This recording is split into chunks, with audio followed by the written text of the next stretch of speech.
اعوذ باللہ من الشیطان الرجیم بسم اللہ الرحمن الرحیم کنتم خیر امت، تم سب سے بہتر امت ہو۔ کس وجہ سے کہ اخرجت للناس، تم کو نکالا گیا ہے لوگوں کے فائدے کے لیے، یعنی اخرجت تم کو ظاہر کیا گیا ہے، دنیا میں تمہیں پیدا کیا گیا ہے، للناس لوگوں کے لیے، لوگوں کے فائدے کے لیے، کہ تأمرون بالمعروف، کہ تم نیک کاموں کا حکم دیتے ہو، وتنہون عن المنکر، اور تم بری باتوں سے منع کرتے ہو، وتؤمنون باللہ، اور تم اللہ پر ایمان رکھتے ہو۔ آگے اللہ فرماتے ہیں وَلَوْ آمَنَ أَهْلُ الْكِتَابِ، اگر ایمان لے آتے اہل کتاب بھی، یہود و نصارہ بھی اگر اللہ کے نبی پر ایمان لے آتے تو لَكَانَ خَيْرًا لَهُمْ، یہ ان کے لیے بہتر ہوتا۔ منہم المؤمنون، ان میں سے کچھ ایمان بھی لائے ہیں، ایمان والے بھی ہیں، وَأَكْثَرُهُمُ الْفَاسِقُونَ، لیکن ان میں سے اکثر زیادہ جو ہیں وہ کافر ہی ہیں، نافرمان ہی ہیں، فاسق ہیں۔ اے ایمان والو لن یضروکم الا اذی، ہرگز وہ تمہیں نقصان نہیں پہنچا سکیں گے مگر انتہائی ادنا کی تکلیف۔ اذی یعنی زبان سے ستانا، زبان سے تنگ کرنا۔ وَإِن يُقَاتِلُوكُمْ، اور اگر وہ قتال کریں گے، تم سے لڑیں گے تو یاد رکھنا یولوکم الادبار، وہ تم سے پیٹھ پھیر کر بھاگ جائیں گے۔ ثم لا ينصرون، پھر وہ ان کی کوئی مدد نہیں کی جائے گی۔ سورہ آل عمران کی آیت نمبر 110 اور 111 آپ کے سامنے تلاوت فرمائی ہے، آپ نے اس کا ترجمہ سنا۔ قرآن مجید کی آیات میں سے بہترین آیتوں میں یہ ایک آیت بھی ہے۔ قرآن کی ساری آیتیں ہی بہترین ہیں، اس میں ہمارے لیے ایک لائحہ عمل ہے، ایک دستور زندگی ہے، اور ہماری حیات کو گزارنے کے لیے اصول ہیں۔ لیکن اس میں ہماری امت کو یاد رکھیں، امتیں بہت ہیں، بہت امتیں ہیں۔ جب 1,00,000 کم و پیش 24,000 انبیاء آئے ہیں تو 1,00,000 کم و پیش 24,000 امتیں بھی گزری، یعنی سب کے اپنے اپنے میدان تھے جہاں ان کو بھیجا گیا، جس قوم، قبیلے اور جس علاقے اور جس ملک کے لیے ان کو بھیجا گیا وہ ان کی امت تھی۔ عیسیٰ علیہ السلام کی امت، موسیٰ علیہ السلام کی امت، ابراہیم علیہ السلام کی امت، یا یوسف علیہ السلام کی امت، یا سلیمان علیہ السلام کی حکومتیں، داؤد علیہ السلام کی نبوت، تو یہ سارے اپنے اپنے جو ہے زمانے کے لوگ تھے اور یہ ان کی امتیں تھیں۔ ان میں سے جو بہترین امت کا جو اللہ نے خطاب دیا ہے، سب سے بہتر خیر امہ، وہ اس امت کو اللہ نے عطا فرمایا۔ سب سے پہلے ان آیات کو سمجھنے کے لیے ربط آیات سمجھیں کہ اللہ پیچھے سے کیا بیان فرما رہے ہیں اور ان آیات میں اللہ نے کیا بیان فرمایا۔ اس سے پہلے اللہ تعالیٰ نے اہل کتاب کی باتوں کو ماننے سے منع فرمایا۔ اے لوگوں، یہود و نصارہ کی باتوں کو نہ ماننا، ان کے پیچھے نہ چلنا، ان سے جا کر اپنی معیشت کے مشورے نہ لینا، وہ تمہارے ملکوں کے بٹھے ہی گول کر دیں گے۔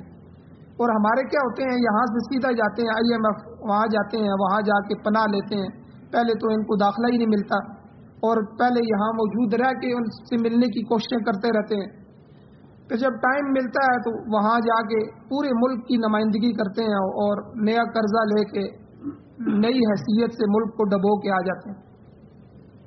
تو اللہ نے 1400 سال پہلے ہی قرآن میں منع فرما دیا، ان کے نقش قدم پر نہ چلنا، ان کے قریب نہ لگنا، اور اس کی تفصیل پیچھے گزر چکی ہے، اور اس کا جو نقصان ہوگا اللہ نے قرآن میں پیچھے اس کا بھی تذکرہ فرمایا۔ پھر اللہ نے کہا مجھ سے ڈرو، تقوی اختیار کرو، اور ایسا نہیں کہ تھوڑا بہت ڈر جاؤ بس اپنی مرضی کی زندگی، بلکہ جیسا کہ ڈرنے کا حق ہے تو کما جو ہے نا حق ہو، آپ مجھ سے ڈرو۔ اسی طرح تیسری چیز اللہ نے قرآن پاک کو مضبوطی سے پکڑنے کی وصیت فرمائی، وَاعْتَصِمُوا بِحَبْلِ اللَّهِ جَمِيعًا، اللہ کی رسی کو مضبوطی سے پکڑے رکھنا۔ قرآن کو نہیں چھوڑو گے تو کبھی بھی نہ گمراہ ہوگے نہ ذلیل ہوگے، لیکن اگر قرآن کو چھوڑ دیا تو یاد رکھنا تمہاری کوئی حیثیت کہ خیر امت ان کا جو تمہیں خطاب دیا گیا ہے یہ خطاب میں واپس لے لوں گا، تمہاری کوئی حیثیت نہیں رہے گی۔ جب انسان کی اللہ کے سامنے کوئی حیثیت نہیں ہوتی، اللہ اس کے ساتھ نہیں ہوتا، تو دنیا میں بھی اس کی کوئی حیثیت باقی نہیں رہتی۔ میں اس کی مثال اکثر دیتا ہوں طالبان کی. آپ دیکھیں دنیا والوں کی نظر میں ان کے جو ہے پاؤں میں پہننے کے لیے جوتے بھی نہیں تھے، ان کی نظر میں وہ دہشت گرد تھے، ان کی نظر میں وہ جاہل تھے، اور ساری دنیا اکٹھی ہو کے 60 کے قریب ملک مارنے کے لیے ان کو آئے. لیکن انہوں نے کیا کہا کہ ہمارے ساتھ اللہ ہے اور اللہ کا قرآن ہے، اسی کو لے کے چلیں گے، اسی پہ جئیں گے، اسی پہ اپنی جان بھی دیں گے، اس کو نافذ کریں گے. دھرتی اللہ کی ہے تو اللہ کا نظام چلے گا. یہ کیسے ہو سکتا ہے ملک اللہ کے ہوں اور نظام انگریز کا ہو؟ یہ جو جمہوریت ہے یہ انگریز کا نظام ہے، ہمارا نظام تو اسلامی نظام، خلافت کا نظام. تو انہوں نے کہا ہم خلافت کو لائیں گے، قرآن و سنت کی بالادستی ہوگی، اللہ اور اللہ کے رسول کا نام پوری دنیا میں گونجے گا. چاہے ہمارے گھر اجاڑ دیے جائیں، چاہے ہماری جانیں چلی جائیں، چاہے ہمیں جو ہے اپنی عزتیں قربان کرنی پڑے، ہم کوئی نہیں، ملک بھی چھوڑ دیں گے، سب کچھ لے کر لڑیں گے اللہ کے نام. اور پھر انہوں نے 21 سال کی جو جنگ کی، یہ تاریخ اس کو لکھ رہی ہے، اور اس کو آئندہ ہماری آنے والی نسلیں جب پڑھیں گی تو حیران ہوں گی کہ پوری دنیا کی جو ہے 60 بڑے ممالک، جن میں 6 ممالک تو ایٹمی پاور ہے، امریکہ، آسٹریلیا، فرانس، روس، اور اس طرح کے 6 ممالک جو ہیں وہ تو ایٹمی پاور تھے، یہ سارے مل کے آئے تھے ان کو مارنے کے لیے، اور اللہ نے پوری دنیا میں ان کو عزت عطا فرمائی. تو یاد رکھیں یہ نقشہ جو ہمارے سامنے اللہ نے کھینچا ہے ہمارے زمانے میں، یہ ہمیں دکھانے کے لیے ہے آج بھی اگر تم قرآن کے ساتھ وابستہ ہو جاؤ، اللہ کی اس کتاب کو مضبوطی سے پکڑ لو، اپنے فیصلے انگریزوں سے کروانے کی بجائے، انگریزی عدالتوں سے کروانے کے بجائے، اب ہمارے ملک سے انگریز چلا گیا لیکن انگریزی عدالتیں چھوڑ گئے. ان انگریزی عدالتوں میں دفعہ فلاں لگے گی، دفعہ فلاں لگے گی، فلاں دفعہ کے تحت ضمانت ہوگی کہ نہیں ہوگی، فلاں ہے فلاں. حالانکہ شریعت کے اپنے قانون ہیں، چوری کرنے والے کا ہاتھ کاٹا جائے، زانی کو سنسار کیا جائے، قتل کرنے والے کا قتل کیا جائے، قصاص لیا جائے، اس سے یا دیت لی جائے. یہ پورا ایک ضابطہ حیات ہے قرآن مجید.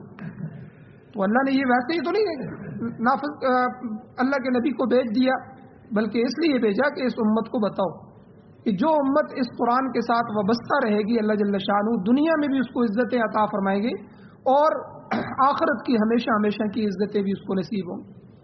ہاں آزمائش آتی ہے دنیا میں، جس طرح آج امارت اسلامیہ تھوڑی بہت معیشی معاشت کی جو ہے وہ آزمائش سے گزر رہی ہے، لیکن اس سے پہلے وہ اس سے بڑی بڑی آزمائشوں سے گزر چکے ہیں. یہ آزمائش بھی ایک دن ختم ہو جائے گی.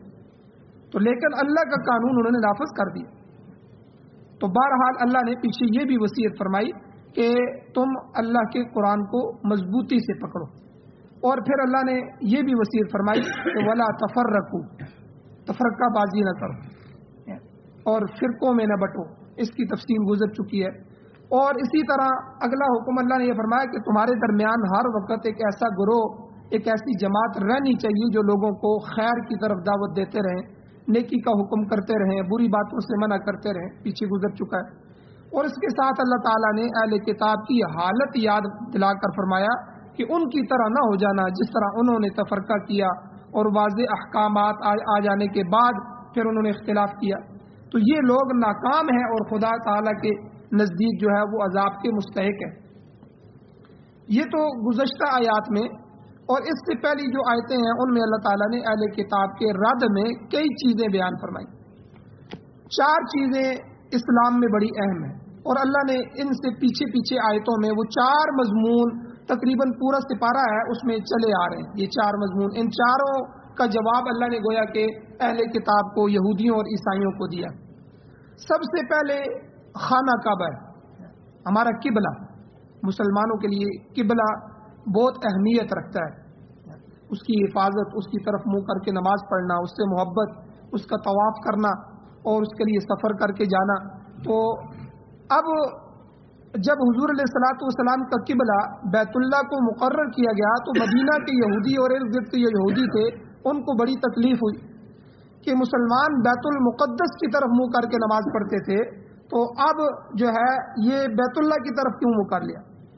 تو اللہ تعالیٰ نے اس بیت اللہ کو افضل قبلہ قرار دیتے ہوئے اور قرآن مجید میں اس کا تذکرہ فرمایا، اس کی فضیلت بیان فرمائی. اللہ نے کہا ان اول بیت وضع للناس، دنیا میں سب سے پہلا اللہ کا گھر جو لوگوں کے لیے بنایا گیا، للذی ببکہ، وہ گھر ہے جو مکہ مکرمہ میں ہے، مبارکن برکتوں والا ہے، وہ ہدی للعالمین، اور تمام جہان والوں کے لیے ہدایت۔ تو اللہ نے گویا کہ بیت اللہ کی حفاظت اور افضلیت بھی بیان فرما دی۔ اور دوسری چیز مسلمانوں کے لیے پیغمبر علیہ السلام کی ذات ہے، حضور کی ذات مبارکہ، یہ بہت اہم ہے۔ جب انسان کے دل میں حضور کی محبت نکل جاتی ہے، حضور سے تعلق نکل جاتا ہے، گیا گزرا تعلق بھی باقی نہ رہے، تو وہ انسان ایمان سے خالی ہو جاتا ہے۔ حالانکہ حکم یہ دیا گیا ہے، حضور نے خود فرمایا ہے، لا یؤمن احدکم حتی اکون احب الیہ من والدہ وولدہ والناس اجمعین، کہ تم میں سے کوئی شخص اس وقت تک مومن ہو ہی نہیں سکتا جب تک کہ میں اس کے لیے اس کے والدین سے، اس کی اولاد سے اور تمام لوگوں سے زیادہ محبوب نہ بن جائے۔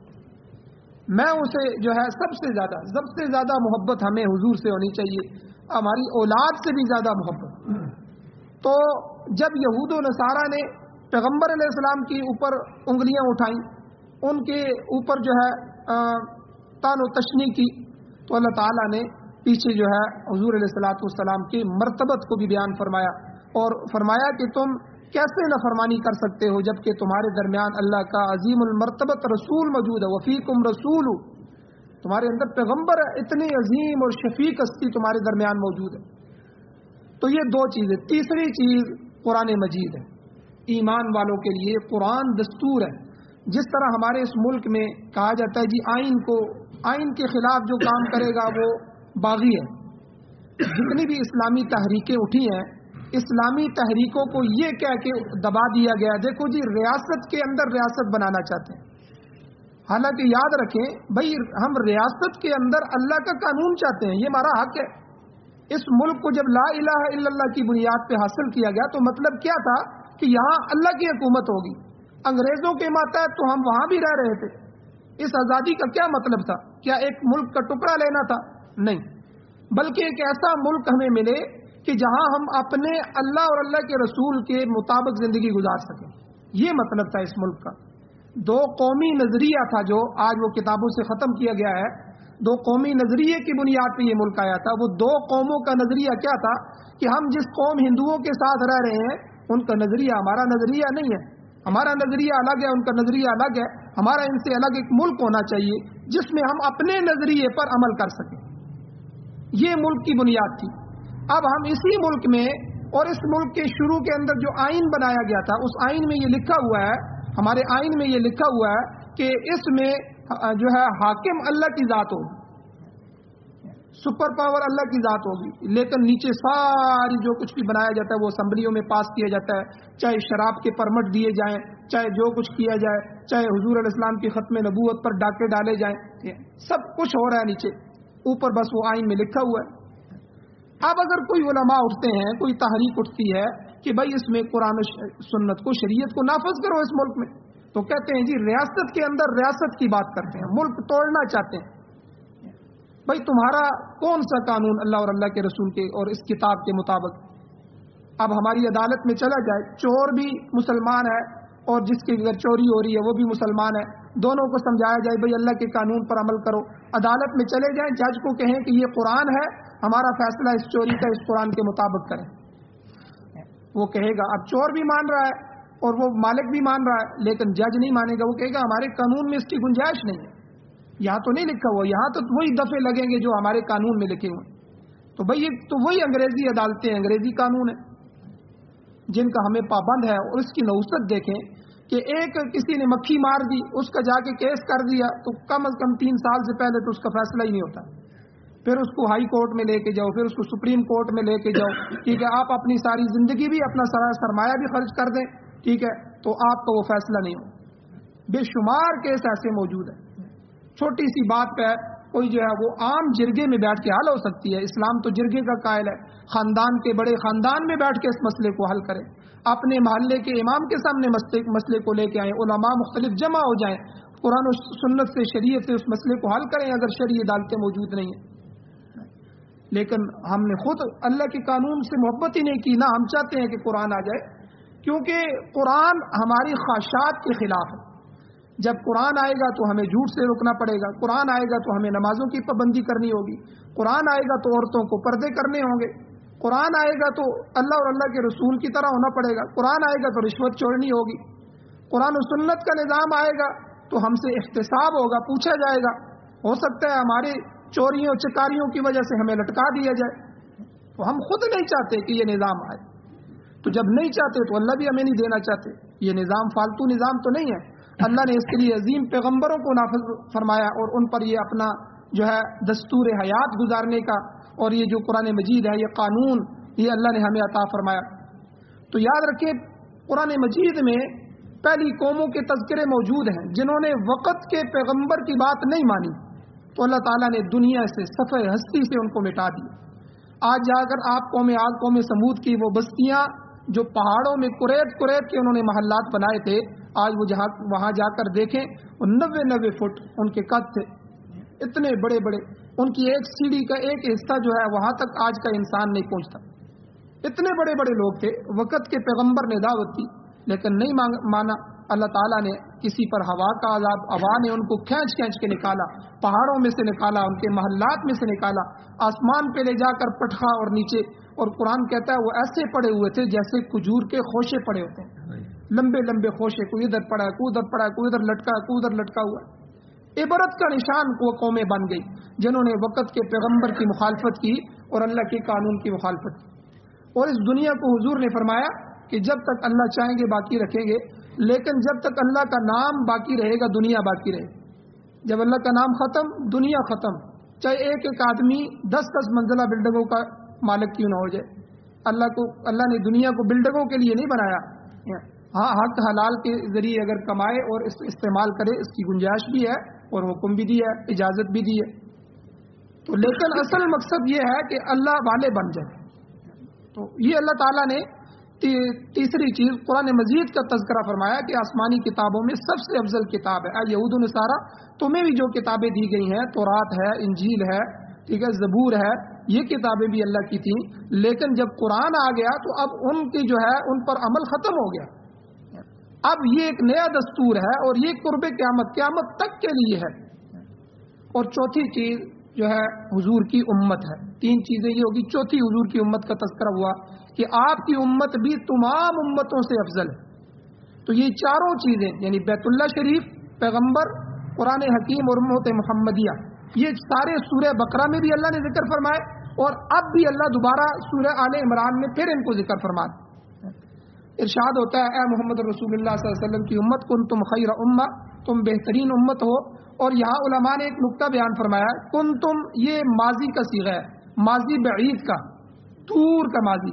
امام بیضاوی رحمہ اللہ دیگر مفسرین فرماتے ہیں اس بات کا تذکرہ ماضی میں کرنے کا مطلب یہ ہے کہ اللہ تعالیٰ کے وہ دور کا جو علم سابق ہے اس میں بھی اور لوح محفوظ میں بھی یہ بات موجود ہے کہ اللہ کے ہاں تم سب سے بہتر امت ہو۔ اس کا یعنی فیصلہ روز ازل سے ہو چکا ہے کہ یہ پیاری امت ہے۔ اس لیے بعض علماء کہتے ہیں کہ اس امت کے جب فضائل پہلی امتوں کو سنائے جاتے تھے تو وہ امتیں اس کی تمنا کرتی تھی، کئی پیغمبروں کی تمنا لکھی ہوئی ہے کہ کاش میں اس امت میں ہوں، پیدا ہوتا۔ تو حضرت عیسیٰ علیہ السلام کو اللہ یہ اعزاز عطا فرمائیں گے کہ وہ دوبارہ اس امت میں آئیں گے اور اس امت کے رہنما بن کے آئیں گے، حضور کی امتی بن کے آئیں گے اور جو ہے اس امت کی رہنمائی فرمائیں گے۔ تو بہرحال اللہ کے ہاں یہ فیصلہ صحیح حدیث میں آتا ہے، حضور علیہ الصلوۃ والسلام نے فرمایا نحن الآخرون السابقون یوم القیامہ، ہم دنیا میں تو سب سے آخر میں آنے والے ہیں مگر جنت میں سب سے پہلے جانے والے۔ اور ایک اور حدیث میں آتا ہے حضور علیہ الصلوۃ والسلام نے یوں فرمایا، بلکہ اسی کی تشریح فرمائی، حضور نے فرمایا جب تک میں جنت میں داخل نہیں ہوں گا کوئی نبی بھی داخل نہیں ہو سکتا، اور اسی طرح جب تک میری امت بہشت میں جنت میں داخل نہیں کی جائے گی کوئی دوسری امت اس سے پہلے داخل نہیں ہوگی۔ تو یہ اتنا بڑا اعزاز مجھے آپ کو اس امت کو ملا ہے۔ تو البتہ کتاب پہلی امتوں کو پہلے دے دی گئی، ہم بعد میں آئے، لیکن ہم سبقت کرنے والے ہیں، آگے بڑھنے والے ہیں۔ قیامت کے دن اس امت کی صفیں بھی زیادہ ہوں گی، لوگ زیادہ ہوں گے، یہ امت زیادہ ہوگی۔ سورہ بقرہ میں پیچھے گزر چکا ہے، اللہ تعالیٰ نے اس امت کا ایک اور اعزاز بھی ذکر فرمایا تھا، وَكَذَلِكَ جَعَلْنَاكُمْ أُمَّةً وَسَطًا، کہ اللہ تعالیٰ فرماتے ہیں امت محمدیہ ہم نے تم کو امت وسط درمیانی امت بنایا ہے. وسط کا معنی درمیان، یعنی افراط اور تفریط سے پاک. اسی لیے حضور علیہ الصلوۃ والسلام کا ارشاد ہے خیر الامور اوسطها، کہ بہترین کام وہ ہیں جو درمیانے ہوں. درمیانے کام بہترین ہے. کہنے کا مقصد یہ ہے کہ حضور علیہ الصلوۃ والسلام کی امت وسط کے لحاظ سے باقی امتوں سے بھی افضل ہے، اور اس کو ویسے بھی حضور علیہ الصلوۃ والسلام کی زبان سے اور قرآن مجید کے اعزازات کے ذریعے اللہ نے بہت سی فضیلتیں عطا فرمائیں. لیکن یاد رکھیں ہماری یہ فضیلت اللہ کے نبی صلی اللہ علیہ وسلم کی تعلیمات کے ساتھ اور قرآن کے ساتھ. اگر جو آدمی قرآن مجید پہ عمل نہیں کرتا اور اللہ کے نبی کو اپنی زندگی کا جو ہے وہ ساتھی نہیں بناتا، رہنما نہیں بناتا، تو اس کی زندگی سے ایمان کی جھلک بھی نکل جاتی ہے، برکت بھی نکل جاتی ہے. بلکہ قرآن مجید نے کیا فرمایا کہ کل انعام، وہ چوپایوں کی طرح ہے، جانوروں کی طرح ہے. بل ہم اضل، بلکہ ان سے بھی گئے گزرے. جانور کو تو پھر بات سمجھ آ جاتی ہے، مالک نظر آتا ہے، اس کی بات مانتا ہے، کچھ چیزیں سمجھ آتی ہیں، تو یہ جانوروں سے بھی بدتر ہو جاتے ہیں. تو آج اس امت کے اندر یہ حالت دیکھیں کہ آج یورپ کی کیا حالت ہے. انسان ہی نہیں رہا، انسان حیوانیت کی زندگی گزار رہا. اس کا مقصد کھانا پینا اور اپنی خواہشات پوری کرنا ہو گیا، اور ہم بھی ان کے پیچھے چلتے چلتے ہماری پوری زندگی کا مقصد یہی ہو گیا، اچھا کھانا، اچھی بلڈنگ، اچھا پینا، اچھی رہائش اور اچھی خواہشات بس. اور اسی طرح ایک شاعر نے اس منظر کو ایک شعر میں کھینچا ہے. اس نے کہا کہ کیا کہیں احباب، کیا کر ہائے نمایاں کر گئے، بی اے کیا نوکر ہوئے، پینشن ملی اور مر گئے. بس یہ ہماری زندگی ہے. بھائی بچہ ہے، بچہ پیدا ہوا ہے، اس کو پالو. جوان ہو گیا، بھائی اس کو پڑھاؤ، ٹھیک ہے، اچھی نوکری مل جائے، ٹھیک ہے، بی اے کروا دیا. تو شاعر کے زمانے میں بی اے بڑی شے ہوتی تھی. آج کل کے زمانے میں تو ایم اے سے اوپر گریجویشن ہوتی ہے. تو بچوں کو یہ کرواؤ. جب کروا دیا، اچھا جی اب نوکری مل جائے، نوکری 25-30 سال کی، بوڑھا ہو گیا، آخری 8-10-12 سال پینشن لی اور مر گیا. یہ ہماری زندگی کا مقصد ہے. بہت کامیاب آدمی تھا جی، بہت اچھے عہدے پہ تھا جی، بڑی کمائی کی ہے جی، بڑی اچھی بلڈنگ بنا لی ہے، اتنے پلاٹ خرید لیے ہیں، اور مر گیا. حالانکہ یہ سب سے ناکام ترین انسان ہے. تو ہم نے کامیابی اس کو سمجھ لی اور اپنے بچوں کے لیے بھی یہی رستہ طے کر رہے ہیں. تو اس کی یاد رکھیں، قرآن مجید کو وقت دیں، قرآن مجید کو پڑھیں، سنیں، اور اپنی اولادوں کو بھی اس کے قریب کریں، اور خود بھی قریب آنے کو قرآن مجید کو اپنا دستور بنائیں. اللہ جل شانہ سے دعا ہے اللہ ہمیں عمل کی توفیق عطا فرمائے. آمین. الحمدللہ رب العالمین والعاقبۃ للمتقین والصلاة والسلام علی رسولہ النبی الامی الکریم. اللهم ربنا آتنا فی الدنیا حسنۃ وفی الآخرۃ حسنۃ وقنا عذاب النار. یا اللہ ہماری کمیوں کوتاہیوں کو معاف فرمائیے، درگزر فرمائیے، صغیرہ کبیرہ گناہوں کو معاف فرمائیے. یا اللہ کمیوں کوتاہیوں کو معاف فرمائیے. یا اللہ قرآن مجید سے محبت نصیب فرمائیے، قرآن و سنت کا نظام نصیب فرمائیے. قرآن و سنت کو بطور آئین، بطور دستور پاکستان سمیت پوری دنیا میں نافذ فرمائیے. یا اللہ پوری دنیا میں جتنے بھی باطل نظام کام کر رہے ہیں، یا اللہ سب نظاموں کو ختم فرمائیے. یا اللہ اسلام کی بہاریں نصیب فرمائیے. یا اللہ جو لوگ ایمان کے لیے، اسلام کے لیے کام کر رہے ہیں، امارت اسلامیہ شریعہ افغانستان ہے، یا اللہ اس کے علاوہ جتنے بھی ہیں، یا اللہ ان تحریکوں میں برکتیں عطا فرمائیے، ان کی خود مدد و نصرت فرمائیے. یا اللہ ان کی معیشت کی تنگیاں دور فرمائیے، آسانیاں اور فراخیاں پیدا فرمائیے. یا اللہ فتنے والے مال سے، فتنے والی آسائشوں سے ان کو بھی محفوظ فرمائیے. یا اللہ ہم سب کا خاتمہ ایمان پر فرمائیے. جتنے بھی ہم سب حاضرین مجلس سامعین کی جائز حاجات ہیں، یا اللہ سب کی حاجتوں کو غیب کے خزانوں سے پورا فرمائیے. صلی اللہ تعالی علی خیر خلقہ محمد وآلہ وصحبہ اجمعین برحمتک یا